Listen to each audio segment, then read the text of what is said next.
Pronto, acho que começou a gravar. Bom dia, boa tarde, boa noite, pessoal. Olá, na verdade, né? Mais prático. Eu sou o João Marcelo, um dos monitores do GAP, né? Daqui da parte de biologia. E essa é Beatriz, né? Que é a nossa monitora de matemática. Se tu não disser um oi, tu não vai aparecer, Bia. Oi, pessoal, tudo bem? Como o João falou, eu sou Bia, né? Vocês já me conhecem das outras aulas gravadas. A gente hoje vai estar trazendo para vocês um conteúdo que tem tudo a ver com biologia e com matemática, que é a genética, certo? É uma parte importante aí para vocês entenderem, não só para o Enem, mas para a vida também e para o ensino médio. E é importante mencionar que essa aula interdisciplinar ela está vindo antes de outras aulas que vão aprofundar mais esses assuntos. Vocês vão ter, a partir do final do meio para o final de maio, aulas específicas de genética e depois também vão ter aulas específicas de probabilidade matemática. Então, alguns dos conceitos que a gente está trazendo aqui vão ficar mais claros, tá certo? Exatamente. Mas vamos começando. Primeiro, em relação à importância da gente estudar genética. A genética está muito associada à hereditariedade, que é justamente a passagem de características dos pais, né, da geração parental para os filhos. E aí, para entender esse processo, que desde muito tempo na nossa história tem gerado curiosidade entre a comunidade científica e também entre os leigos, a gente precisa entender da genética.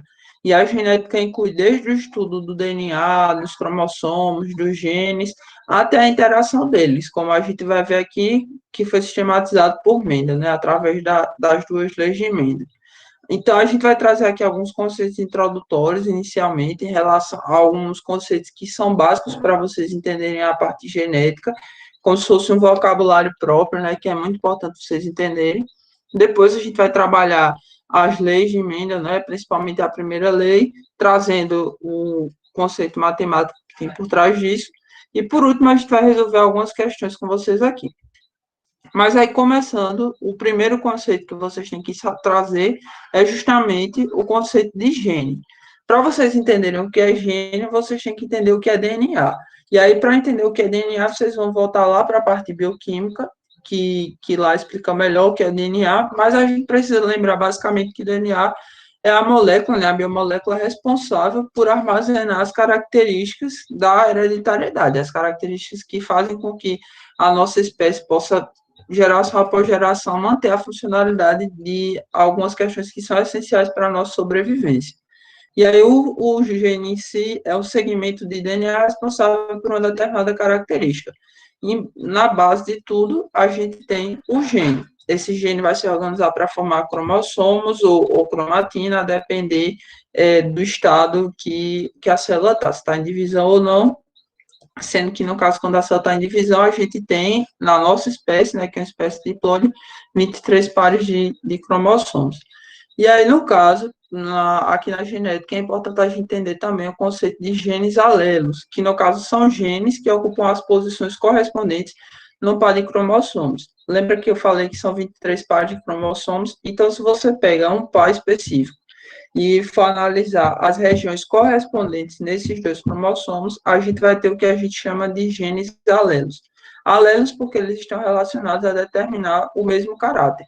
E aí esses genes podem ser tanto dominantes como recessivos. E aí a questão de ser dominante ou recessivo vai estar associado à capacidade ou não de manifestar uma determinada característica.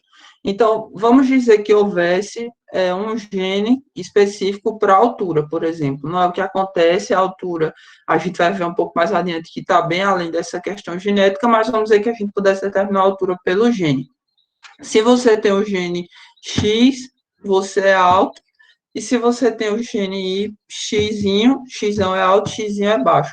Então, considerando que o X fosse o X dominante, você só precisaria ter uma cópia desse gene para ser alto. Então, se você tem uma pessoa, não são dois genes alelos, então você tem X, X e X. Então, essa pessoa seria alta, porque esse gene é dominante. Já quando a pessoa tem apenas as cópias do X, ela seria baixa, porque esse X é recessivo. E para ser excessivo, para a gente constatar a característica que é excessivo, a gente tem que ter as duas cópias dos genes alelos, no caso. Então, é por isso que é importante a gente entender esse conceito de gene alelo e a questão de ser dominante ou ser recessivo. E aí, aquela questão que eu havia mencionado da altura está relacionado justamente a isso aqui.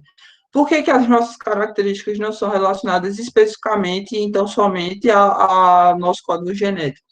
Por que, que, por exemplo, mesmo que você tenha seus dois pais altos, você não necessariamente vai ser alto, ou então porque dois irmãos gêmeos não necessariamente são idênticos pelo resto da vida?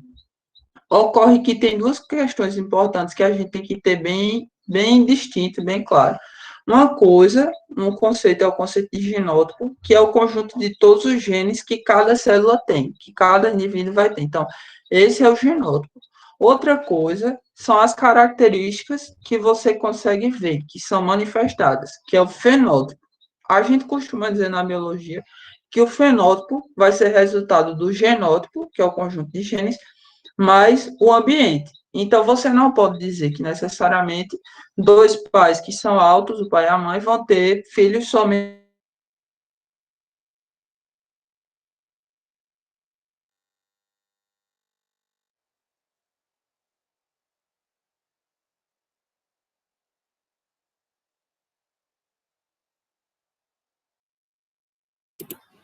João?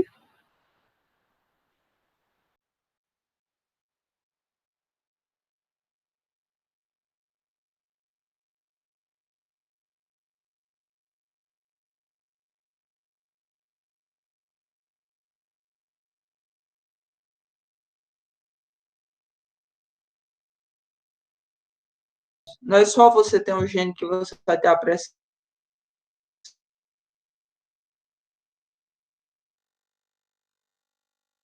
componente ambiental. Isso que é esse módulo que vai. João, travou um pouco. Eu acho que era melhor tu repetir esse slide. Acho que caiu a tua internet aí no meio da explicação.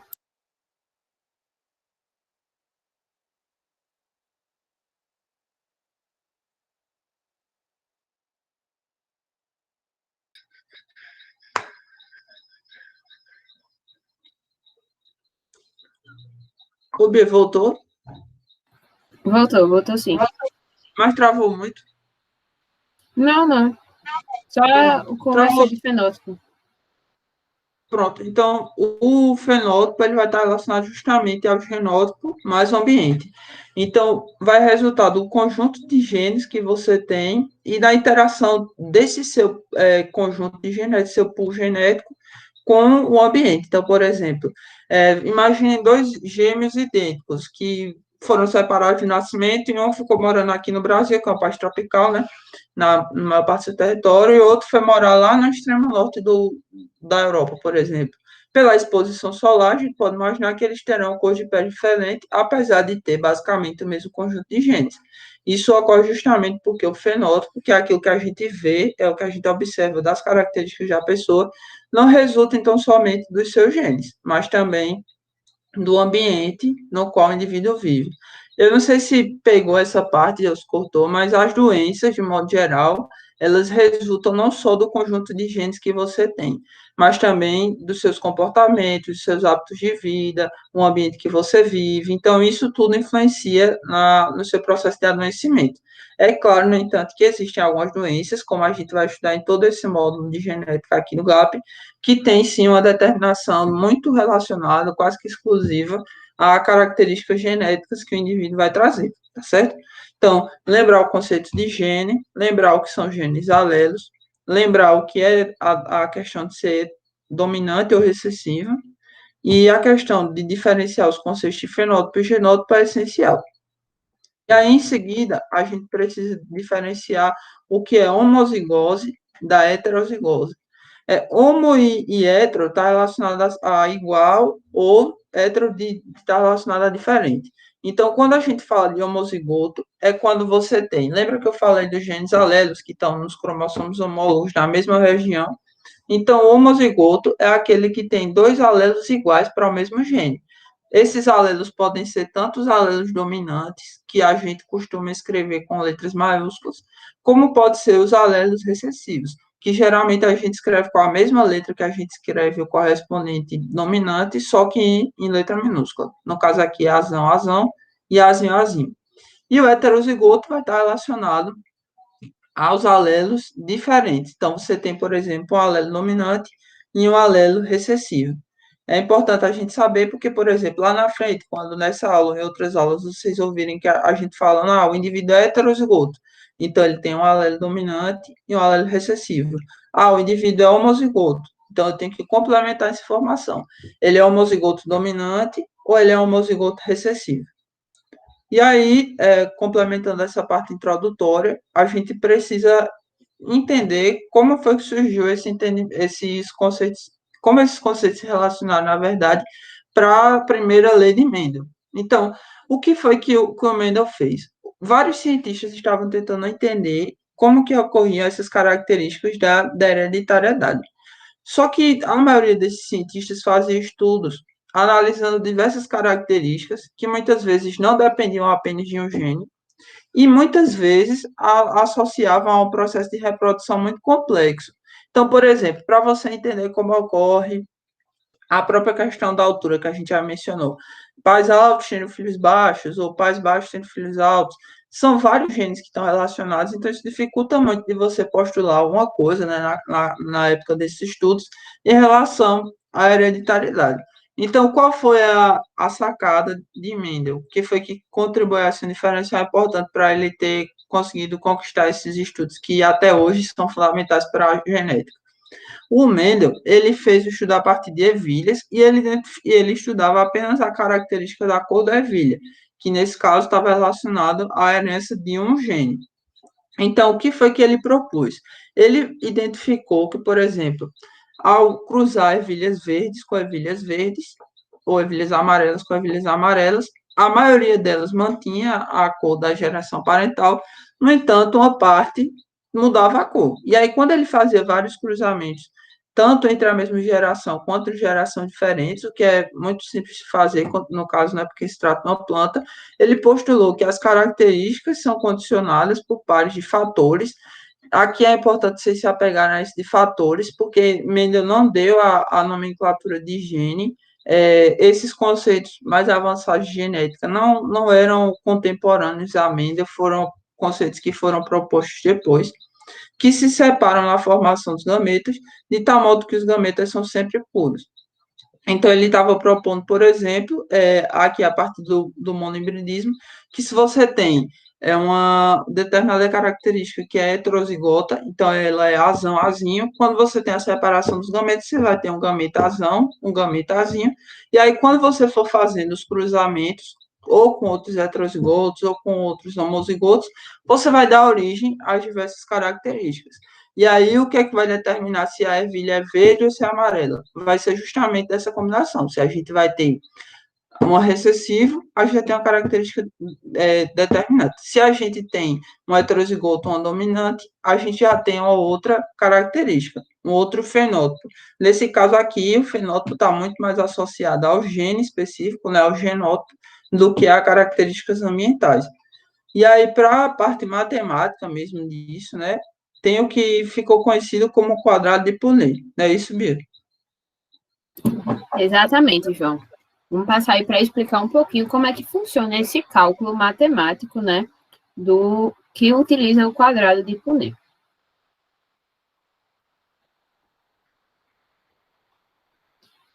Olhem só, como o João já explicou aí, a gente vai considerar, certo, em cada coluna dessa, na primeira linha de cima, né, na horizontal, a gente tem dois gametas dominantes, né? No caso, dois gametas que são de um indivíduo que é 100% dominante, ou seja, ele é azão, como o João bem explicou. Na primeira coluna, em verde, a gente tem um indivíduo que tem esses dois recessivos, ou seja, o azinho. Então, são dois indivíduos homozigóticos. Quando eu tenho indivíduos homozigóticos, a gente chama eles de cruzamento puro. Por quê? Porque eu estou cruzando duas linhagens que não têm heterozigose, que é justamente o azinho. E aí, né, Mendel percebeu que quando a gente cruzava um indivíduo dominante puro, ou seja, que tinha a coloração amarela, por isso que que as letras estão nessas cores, e com outro que seria recessivo, puro, né, homozigótico também, acontecia que todos os filhos, né, toda a linhagem desse cruzamento era amarelo. Poxa, mas por quê? É justamente por causa desse caráter de dominância. Para você ter uma característica, né, fenotípica, porque isso vai se expressar na forma que essa pessoa, no caso, essa planta é.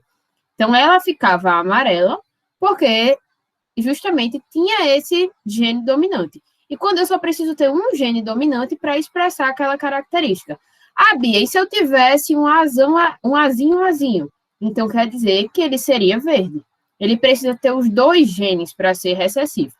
E aí, isso é uma dica importante para quando vocês forem fazer o cálculo, a gente vai estar trazendo aí nas questões, para vocês organizarem as ideias mesmo. Para fazer esses cruzamentos, né, desses seres, para poder resolver as questões do Enem. Então, eu vou colocar na linha, né, na horizontal, o indivíduo A, e na vertical, o indivíduo B. E aí, eu vou juntar justamente a primeira parte da linha, horizontal com a primeira parte da linha vertical, a segunda parte da linha horizontal com a primeira parte da linha vertical, e vou fazer o mesmo também para a parte de baixo, certo? E aí eu vou perceber que toda essa junção de letras vai dar indivíduos heterozigóticos, ou seja, azão, azinho. Pode passar, João.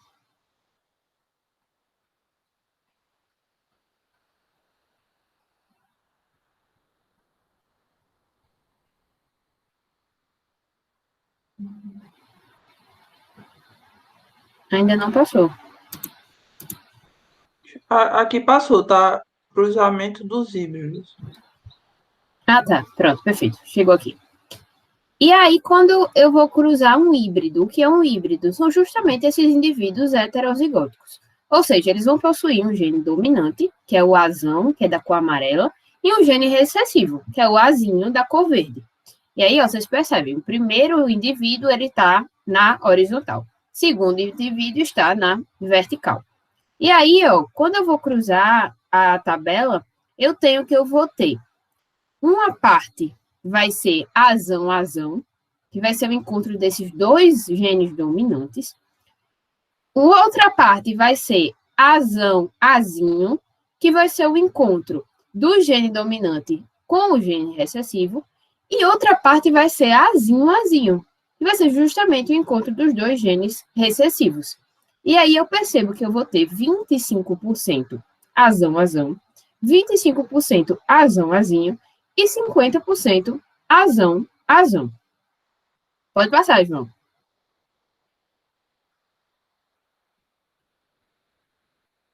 E agora, para vocês entenderem um pouco, né, dessa questão da probabilidade. Olhem só, quando a gente vai analisar, é muito importante refletir como é que eu consigo montar essa equação para saber, né, a porcentagem, a probabilidade, etc. E aí, ó, percebam, né, foi o que eu falei.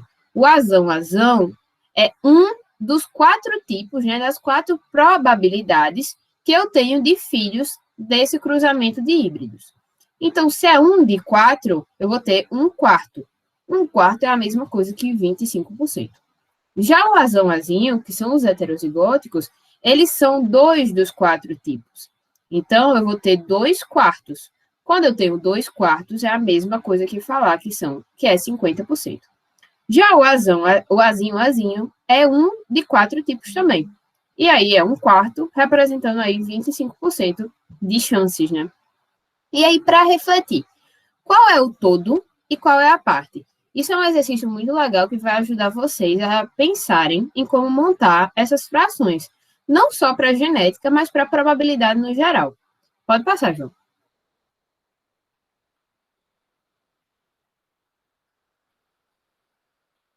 Vejam só.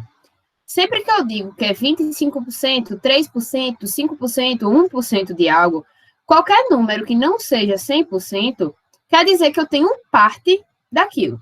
Então, essa primeira ervilha amarela é uma parte, essas outras 2 ervilhas são uma parte, e essa ervilha verde é uma parte, certo? E aí, pode passar, João.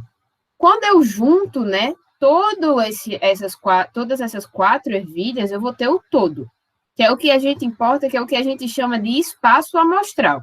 Isso é uma forma mais lúdica de trazer para vocês essa ideia de parte e de todo, certo? Então, o nosso todo aí seriam justamente as 3 ervilhas amarelas e a ervilha verde. Pode passar, João.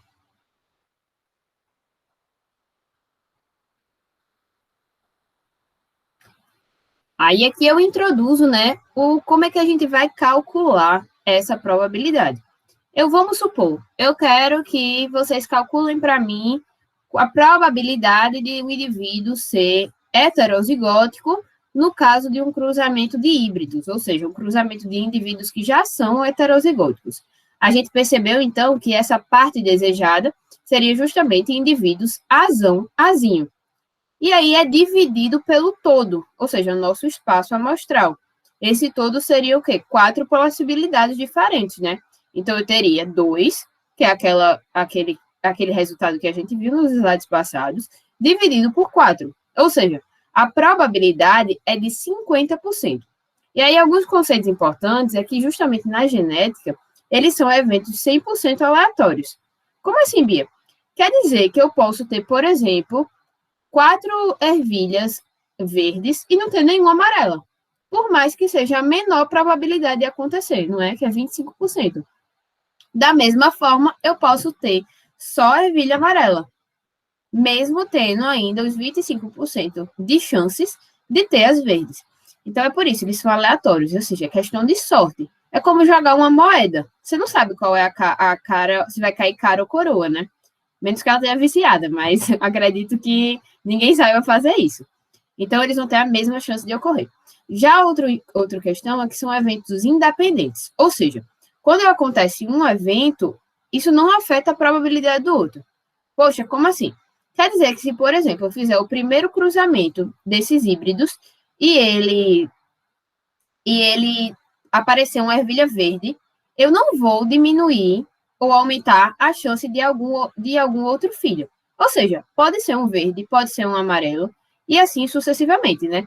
Então, nenhum evento vai excluir a ocorrência de outro. Então, eles são 100% independentes. É a mesma coisa que perguntar para algum pai. Ah, os seus filhos, o seu próximo filho vai ser um menino ou uma menina? Não tem como você saber, não é? Então, eles são 100% independentes. Eu posso ter 3 filhos homens e só ter uma filha mulher. Enquanto que João, por exemplo, pode ter 10 filhos homens e 20 filhas mulheres. Entendeu? Então, nenhum desses eventos ele tem alguma relação. Pode passar, João.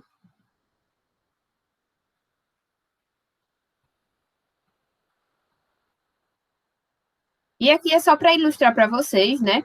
Aquela questão da geração parental, do cruzamento dos homozigotos, né? Que é do Vzão, que é a ervilhinha amarela, e o Vzinho, né? Que é a ervilha verde, né? Do gene recessivo. E aí a geração F1, né? Que é da autofecundação, seria justamente aquela geração depois do cruzamento da geração parental, que dá 100% heterozigoto, né? Que é Vzinho. E aí, quando eu cruzo de novo esses indivíduos Vzinho, eu vou ter uma geração F2. E essa geração F2 vai aparecer justamente o Vzinho, ou aqui tá errado, o primeiro é Vzão, tá, gente? Vzão, 25%, Vzinho, e Vzinho, né, 50% aí de heterozigose, e 25% de homozigose recessiva, que seria justamente essa ervilhinha verde aí perdida. Ô, Bia, licença, só um detalhe, que essas porcentagens que Bia está falando são em relação ao genótipo, né? Então, 25% seria homozigoto dominante, 25% seria homozigoto recessivo e 50% seria heterozigoto. No entanto, você tem que estar atento que se a questão perguntar em relação ao fenótipo, aí a percentagem muda totalmente, porque aí no caso seriam 3 amarelas, de 4 no total, ou seja, 75%. Aí é importante estar atento a isso para saber essa diferença. E aí por isso é importante saber a diferença entre o genótipo e o fenótipo. Exatamente, João, muito importante, muito bem lembrado. Então fiquem ligados aí, né? Aí, no caso, pessoal, uma outra questão que é muito importante se lembrar é que, apesar das leis de Mendel serem fundamentais para entender a genética, no Enem, o que cai muito é a parte de biotecnologia. Então, entender a diferença entre clonagem, entender conceitos como hibridismo. Uma questão que é muito recorrente é aquela questão que você tem como se fosse um teste de paternidade, um exame de DNA que tem várias bandas para você analisar, entender também aquela questão dos tipos sanguíneos, o tipo ABO, sistema ABO no caso. Então, isso é muito importante vocês estudarem. A gente não vai estar trabalhando na aula de hoje, mas vai ser trabalhado em oportunidades futuras aí, no modo de genética. E vocês têm que estar muito ligados, porque geralmente é o que mais cai da parte de genética do Enem. E, assim, genética e biotecnologia tem sido uma sub-área da biologia, né, que tem crescido bastante no Enem. Se a gente fosse analisar os Enems de 10, 11 anos atrás, a gente tinha muita questão de ecologia. Ecologia continua sendo o assunto que mais cai, mas genética e biotecnologia tem crescido bastante aí o percentual nas questões do Enem. Não sei se passo. Pronto, agora passou. Bom, gente, aí agora a gente vai trazer aqui duas questõezinhas para vocês treinarem, né, para ter uma noção de como é que cai. Essa questão é do Enem, é SISU 2021, Enem 2020, né? E aí ela diz o seguinte: em um grupo de roedores, a presença de um gene dominante, aí você já vê, ó, o que João explicou para vocês, representado pelo azão, determina indivíduos com a pelagem na cor amarela. Então, dominante, o que, que seria da cor amarela? Tanto indivíduos azão, quanto o azão azinho, que a gente viu que a homozigose tem essa capacidade, né? Entretanto, em homozigose é letal, ou seja, não existem indivíduos azão. Por quê? Porque morre. Ou seja, provoca a morte do indivíduo no útero. Já o alelo recessivo, que é o azinho, não é letal e determina a presença de pelos pretos. Então, se o indivíduo é azinho, ele não vai morrer no útero e vai ter a pelagem preta, né? Com base nessas informações, considere o heredograma. Isso aí é um conceito muito bom, porque as questões de genética, elas sempre vão vir nesses heredogramas, né? Sempre não, mas a maioria, assim, essas que são de conta, de cálculo, né? Que aí a bolinha é representada representa as fêmeas, o quadrado são os indivíduos machos, essas setas ligando horizontalmente quer dizer que tem alguma relação ali, né? Eles cruzaram entre si, e esses quadrados que vêm embaixo quer dizer, os símbolos, na verdade, né, que podem ser quadrados ou círculos, é a descendência, ou seja, são os filhos. Então, ó, o indivíduo, que é o macho 1 e a fêmea 2, eles tiveram os filhotes 5, 6 e 7. Desses filhotes, o 5 e o 6 eram fêmeas e o 7 era macho. E aí, esse filhote 7, que era macho, cruza com a fêmea da outra família, né? Da família 3 e 4. E aí vai ter uma ratinha fêmea, né? Representada pelo 11. E é justamente nela que centra a nossa questão, né? Qual é a probabilidade de, na próxima ninhada do casal de roedores que está presente na figura, pelos números 7 e 8, nascer uma fêmea de pelagem amarela, representada pelo número 11. Então, esse indivíduo aí ainda não nasceu, né? Esse ratinho ainda não nasceu. Mas eles querem que seja uma fêmea e quer que tenha a pelagem amarela. E aí, esse é o pulo do gato. Porque vocês vão ver como essa questão ela é capciosa. Pode passar, Ju. Olha só. A gente vai montar aqui, né, para ter a noção, só para fazer um resumo. O azão significa pelo amarelo e letal, ou seja, não são indivíduos que existem. Azinho, pelo amarelo e não letal. E azinho é pelo preto e não letal. Pode passar, João. Aí vejam só, a gente vai aplicar, né, aqueles conceitos que a gente viu anteriormente. Olhem só. Para eu ter a pelagem preta, significa automaticamente que esse indivíduo é azinho. Então, a gente vai colocar o azinho no lado de todos os indivíduos com a pelagem preta, certo? Quando eu analiso isso, eu percebo que de uma mãe com a pelagem preta, certo? Cruzando com o pai de pelagem amarela, eu tive uma filha, né, que é a 8, com a linhagem amarela. Como é que isso seria possível? Para ser amarelo, eu tenho que ter pelo menos um alelo dominante. Então, significa que esse pai teve que passar obrigatoriamente para essa filha o seu gene azão, porque a mãe só pode passar azinho. E se ela só passa azinho e o pai passasse um azinho, obrigatoriamente essa fêmea de número 8 seria de pelagem preta. Como ela não é, automaticamente faz dela e do pai, né, o azão azinho, ou seja, são heterozigotos. Agora, do outro lado, né, a gente tem uma fêmea de pelagem preta também, mas todos os filhotes são heterozigotos, certo? Por quê? Porque vão receber, né, do pai e da mãe. Eu botei a interrogação ali, mas aquele pai, obrigatoriamente, né, ele seria azão. Mas, enfim, essa aproveita aí para poder mostrar para vocês que não obrigatoriamente, isso é uma reflexão agora, não seria obrigatoriamente, porque ele podia ter mais linhagens. Não seria obrigatório. Mas quando você não sabe, né, quando você não pode inferir isso, você coloca essa interrogação. Não ia ser necessário para a questão, porque a gente já sabe que quando é amarelo assim e a mãe ou o pai, né, são recessivos, significa automaticamente que esses indivíduos eles vão nascer heterozigóticos, entendeu? Porque para ser amarelo precisava ser dominante, ou seja, precisava ter pelo menos um alelo azão, e eles têm uma mãe que tem 2 alelos recessivos, então só poderia receber isso do pai. Aí agora, a moral dessa história todinha é que o pai e a mãe da ratinha 11, eles são heterozigóticos, ou seja, eles têm pelagem amarela. E aí o que a questão quer saber da gente? Qual é a probabilidade dessa ratinha nascer com a pelagem amarela? Mas detalhe, ela precisa nascer. Vocês vão entender por que eu estou falando isso. Pode passar, Ju.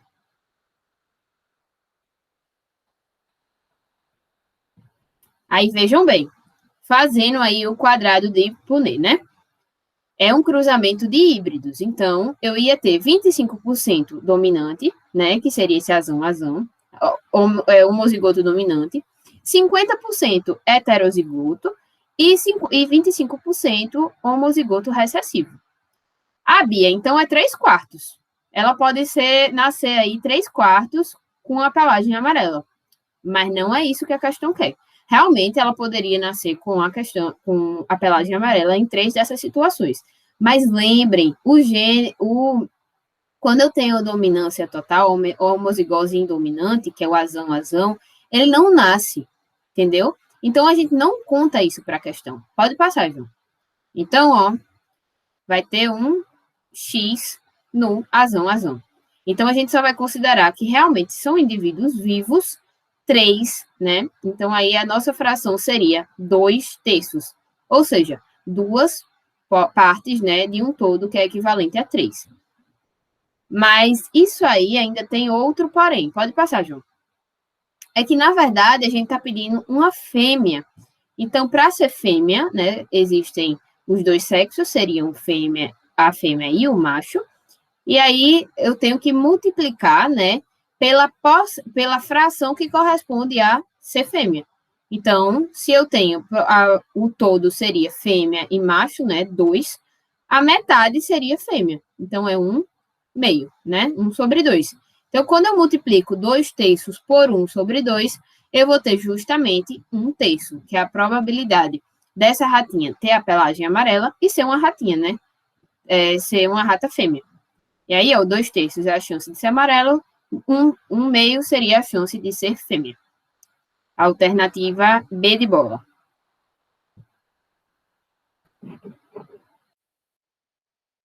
E aí, no caso, pessoal, uma última questão para a gente revisar aqueles conceitos que a gente trouxe lá no início.